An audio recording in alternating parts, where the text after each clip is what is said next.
Está con nosotros Jorge Saucedo para tener este contexto de los jóvenes profesionistas ya como tú, porque ya tienes tu título en la mano, así es que te felicitamos. Muchas gracias.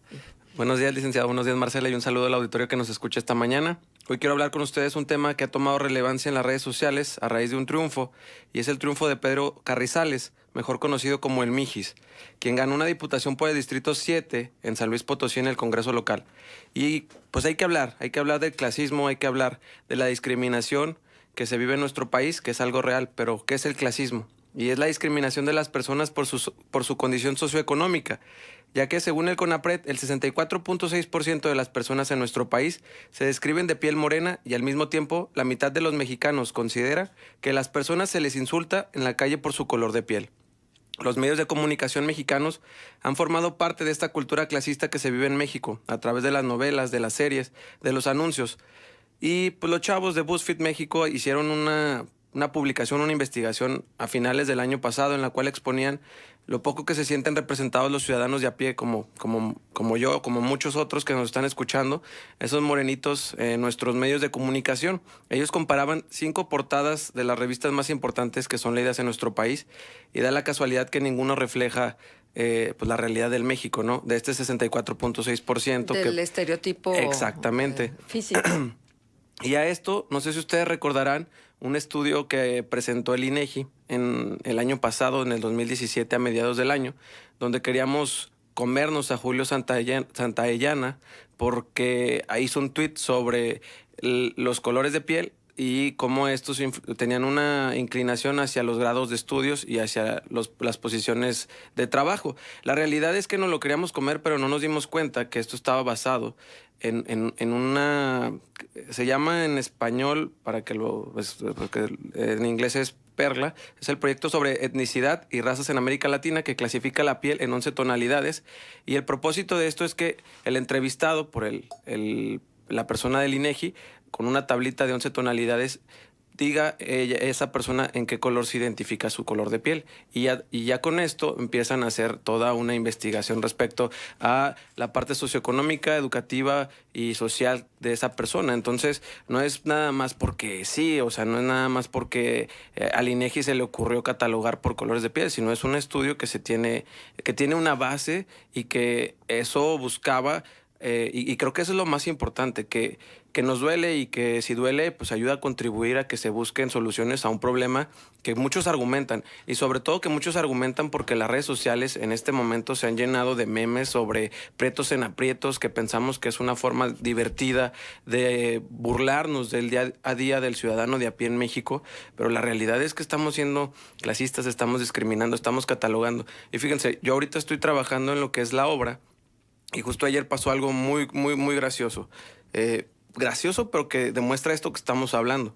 Uno de los trabajadores llegó, uno de las personas que checan que los trabajadores con qué entran y con qué salen, le dice: usted que está güerito, se ve que es un poco más malandro, se ve que está un poco más loco, entonces déjelo checo mejor. Y es esta forma de ir discriminando por los colores y las tonalidades de piel, ¿no? Y también a esto recordarán ustedes... Muchos prejuicios. Los prejuicios, porque hubo un video donde ponen a unos niños con un muñeco de color y un muñeco blanco, de color de tez blanca, y le preguntan al niño: ¿cuál de estos bebés te da más confianza? Y señala al blanco: ¿y por qué no te da confianza? Y el niño dice: porque es de color, porque es negro. Y entonces son estos prejuicios que vamos enseñándole a nuestros hijos desde pequeños, que vamos enseñando en el colegio, en la escuela, y pensamos que las cosas están bien. Pero esos prejuicios también llevan una cosa muy importante, ya para empezar a discutir un poco más, que es los prejuicios que también tenemos con las personas de color de tez blanca, ¿no? Con los que empezamos a catalogar como mis reyes, con los que empezamos a tener un cierto rencor, que también hay que hablarlo. O sea, es lo que se ve entre las personas que van creando este sentimiento, y creo que es importante decirlo, ¿no? O sea, el clasismo es una realidad de nuestro país, y aunque no vivimos la discriminación como el apartheid, o no vivimos la discriminación como en los Estados Unidos, existe en nuestro país, y más con los indígenas, que son el 12% de nuestra población en el país y que lo seguimos viendo como algo invisible, como algo que no está, como algo que no se encuentra ni siquiera representado. Y creo que la candidatura o la posible candidatura independiente que cuando surgió la de Marichuy, esta mujer indígena que fue seleccionada por los pueblos para ser representada, pues dignificó mucho la figura, ¿verdad? Sabíamos que probablemente no le iba a alcanzar, pero también le dio una identidad muy, muy buena a esta situación política que vivíamos. Pero no es así como para paliar un poquito de que en medio de tantos que no son como Marichuy, está Marichuy. Pues sí.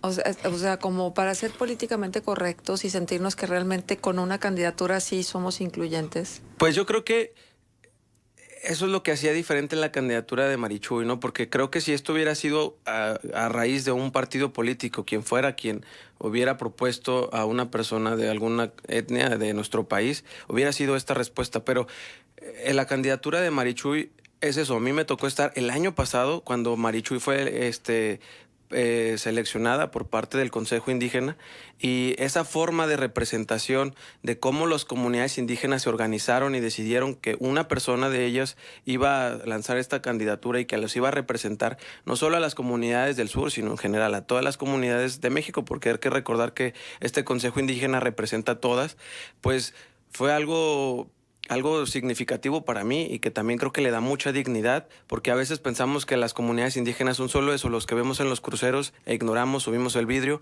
y no queremos ayudar, sino es más. Y creo que para mí la candidatura de Marichuy eso es lo que da. Híjole, pero vuelvo a decirte, o sea, sí, visibiliza, sí, tú dices, pero es como las migajitas del pastel. Entonces, realmente seremos incluyentes en la medida en que haya una equidad en las candidaturas, donde haya una representatividad de todos los grupos vulnerables. Porque lo decía el Miji famoso, ¿no? Sí. Decía, se van a sorprender, porque yo sí sé de lo que estoy hablando, yo sí sé lo que significa tratar con chavos banda y tratar de integrarlos, porque yo fui uno de ellos. Pero el prejuicio es desde que están tatuados, desde el aspecto, en la manera en que te arreglas.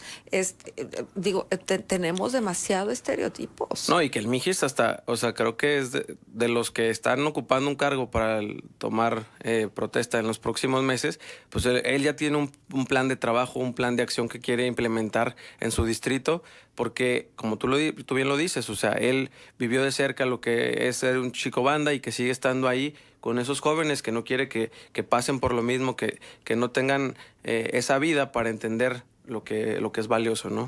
Y a propósito de esto que tú comentas, Jorge, también el INEGI publicó una encuesta, precisamente de la ENOE, la Encuesta Nacional de Ocupación y Empleo, algo que no había hecho con anterioridad, es decir, la discriminación por clasismo que se da en el mercado laboral y cómo empleos de calidad, las personas, mientras más oscuro era el color de su piel, ganaban menos que los que tenían piel blanca en el mismo puesto, con la misma categoría y con la misma capacidad. Entonces, ahí se demostraba también cómo el clasismo está incluso en el sector laboral y no solamente en los puestos de bajo salario, sino incluso en los puestos de alto salario. Pues sí, porque lo único que lo que te requieren casi siempre es buena presentación. ¿A criterio de quién la buena presentación? Y fíjate, ahorita me acordé de algo. Me acuerdo ahora que estaba en la universidad y había estos castings para ayudar a compañeros de una carrera de comunicación ahí, y era esta parte, ¿no? Buena presentación, ser de tez blanca, y entonces yo siempre los troleaba porque sí me decía, ¿y por qué no una persona de color? O sea, ¿por qué no podemos? No, es que no va de acuerdo a lo que estamos pensando. Y al estar investigando todo esto, veía que había varios anuncios de compañías importantes a nivel nacional e internacional que estereotipaban para hacer sus comerciales, ponían ciertas características que obviamente dejabas de lado a ese 64.6% de los mexicanos. ¿Y por qué el éxito en el aclaramiento de la piel? ¿Por qué el éxito en tratar, por ejemplo, digo, es un caso distinto, pero finalmente también es discriminación en China, en Corea, en los países países orientales, el gran leitmotiv de la vida de las mujeres que tienen los ojos rasgados es abrírselos. Entonces hay una cantidad de productos y una cantidad de cirugías y una cantidad de cosas, y acá estamos igual, o sea, tratamos como de esconder un poco esa parte que es nuestra, porque finalmente somos mexicanos, criollos la mayoría, criollos, ¿sí? Pero mexicanos. Entonces, es un absurdo, ¿no? Y le das más baja credibilidad a quien tiene cierto aspecto en comparación con otro, y ahí nos vamos, ¿no? O sea, la vida la hemos venido viviendo desde este terreno del estereotipo y la discriminación, y creo que tenemos que buscar la manera de contrarrestarla. Bueno, te dicen que un gran tema, felicitan. Dice, excelente tema, el clasismo. Existen además prejuicios hasta de la universidad donde te graduaste. Sí, porque no es lo mismo las siglas de una universidad que las de otra. Pero ¿saben qué? Me consta. Es el alumno el que hace a la universidad, no la universidad al alumno.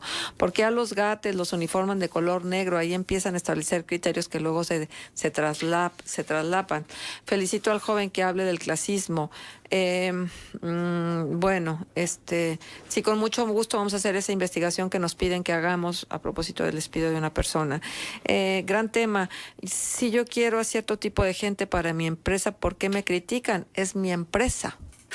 Pues no es que haya una crítica, es ¿por qué quiere cierto tipo de gente para su empresa? ¿Qué le significa a usted que la gente sea güerita o sea morena en su empresa? Pero pongámonos a reflexionar y a pensar un poco que la mayoría de las franquicias, por ejemplo, que en las que trabajan muchos jóvenes, pues sí, obedecen a un estereotipo. A un estereotipo, exactamente. Ajá.